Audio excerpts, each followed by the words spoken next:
You're listening to the Climate Sheroes podcast for empowered women towards a resilient planet with your host, Chipo K. Welcome to the fifth and final episode of the Climate Sheroes. And for the previous 4 episodes, we have established, the intersection of climate change and gender, and we looked at how women are affected by climate change.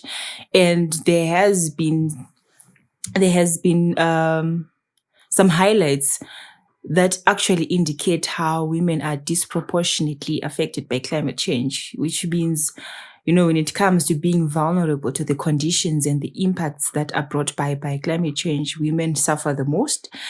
And we have explored other ways of, empowering women through sustainability and adaptation. We have looked at climate policy as well as climate finance and touched on how women can benefit from knowing and being empowered in these sectors when it comes to climate action. And now we want to look at how we can pave the way forward for ourselves and our communities, especially for the women in rural areas, women in development works, and how they can actually work with the private and public sectors, empowering themselves towards a more sustainable community as a way of contributing to the Sustainable Development Goal number 13 that basically talks about climate action. So when we're looking at the Sustainable Development Goal 13, abbreviated as SDG 13, it was established in 2015 by the United Nations General Assembly, and the official mission statement of the goal is to take urgent action to combat climate change and its impact by regulating emissions and promoting developments in renewable energy. The SDG 13 has 5 targets that cover a wide range of issues related to climate change, and I am going to touch on 3 of the main targets of the goal. The first one, which is to strengthen resilience and adaptive capacity towards climate-related disasters, which is a part of what we touched on our 3rd episode. If you haven't listened to the 3rd episode, I would suggest that you go back and look at it, where we had a conversation with Andile talking about how to mitigate climate change through sustainable living. And we also established that climate adaptation has become the song of the saints in the climate change sector. And there is a need for people to understand that it goes beyond alternative farming. It also involves even larger industrial sectors like the mining and the manufacturing industries, which actually contribute more to carbon emissions. And these are industries that are outside Africa at most, if we look at it at most, especially when we talk about the manufacturings. And looking at Africa, there is a prominent mining economy, which also needs for them to learn more about alternative mining solutions as a way of taking care of the environment while they are, extracting minerals, which are also natural resources. So when we're talking about adaptation and sustainable living, there is a call for people to be more considerate on their contributions towards carbon emissions. And while we also look at these solutions, Angela had the following suggestions to say. So I think sustainable living is all about living with the future in mind. Mm-hmm. You're not just thinking about today and now, you're also thinking about tomorrow, and a tomorrow that involves coming generations that are coming after you. So I think that's what sustainable living is about. Your lifestyle is not just about you. It's not about the current moment only, but it also takes into account that your children, your children's children are also going to depend on the same resources that you depend on. Mm-hmm. And I think sustainable development now is Well, I can say development is happening all around the world, like continuously. You can't stop it. And now, when we're now talking about sustainable development, we're saying that the economic practices that we are doing, we're saying that the perspectives we have, the programs we're implementing, the policies that we are framing are also thinking about the future. If you are a fishing community, for example, in your fishing practices, you need to ensure that you are not only taking the fish out, but you're also replenishing the natural resource. You are make sure you're breeding more fish. You're making sure that there's maybe a balance between how many fish take out, how many fish you put in. Is the water, the chemicals in the water, is the water clean? Is it not polluted? You're also looking at the people who are fishing those resources. The population around. Is the population growing? What does population growth mean in the next 5 years for that particular natural resource that people are depending on? We're also looking at the type of people, the age groups that are there. How many youths are there? How many children are there? How many old people are there?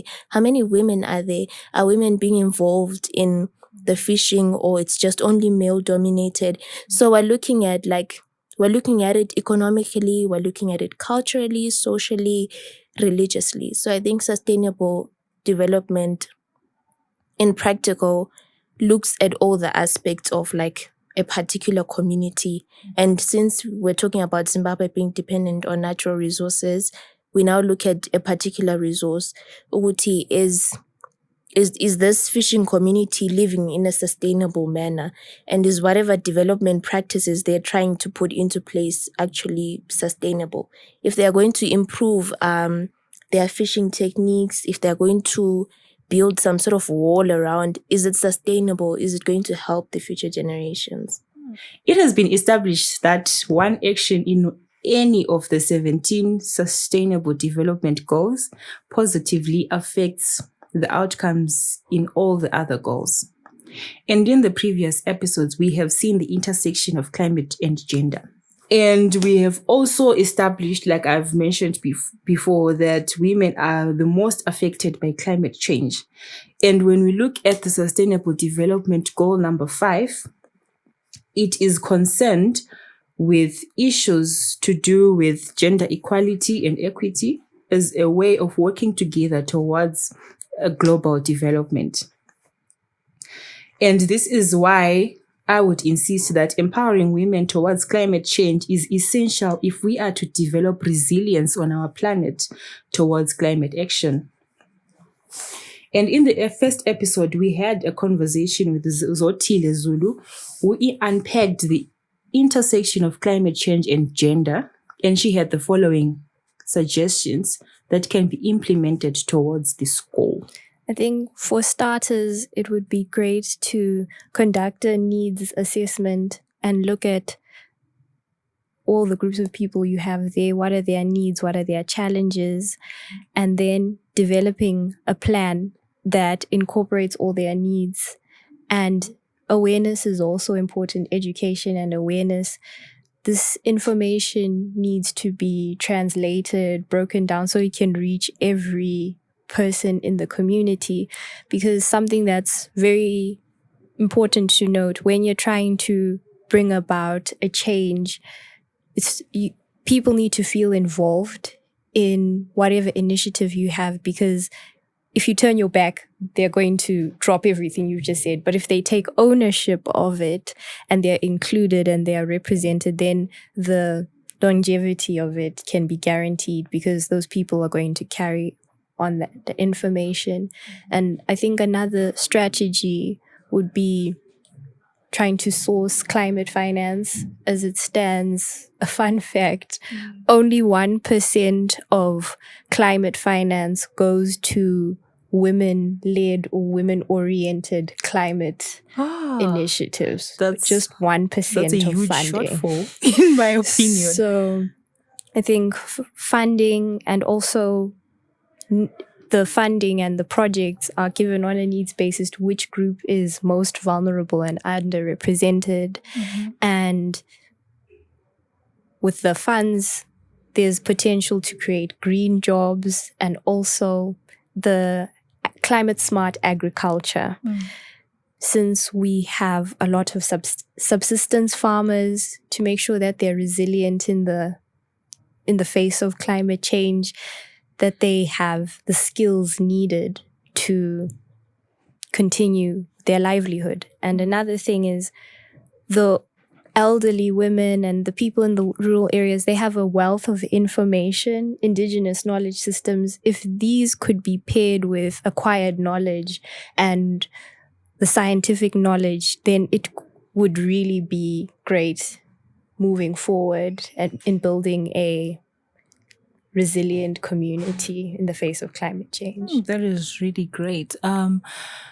And looking at the private and the public sectors and the communal efforts of having resilient communities, what's their place? What can the private and public sectors do? What's their role in all of this? I think the role of the private sector,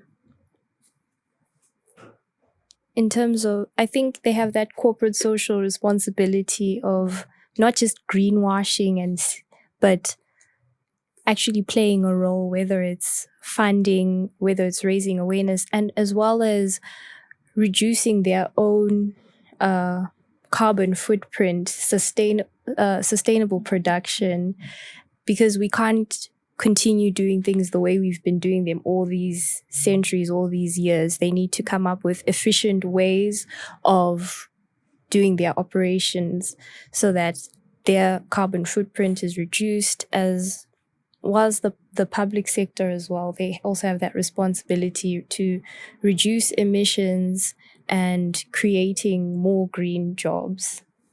The third main target of the SDG 13 is to build knowledge and capacity in climate change. And all these goals aim to promote strategies and techniques and build capacity for the effective climate change mitigation. And when we're talking about building capacity, we also talk about empowering women with the knowledge and the strategies that they can implement by participating in climate policies and advocacy, as well as planning missions towards climate action. And when we're looking at the climate policy and advocacy, we realize that there is a gap when it comes to what women can do. And there is also a gap for women participation in the advocacy and policy making spaces.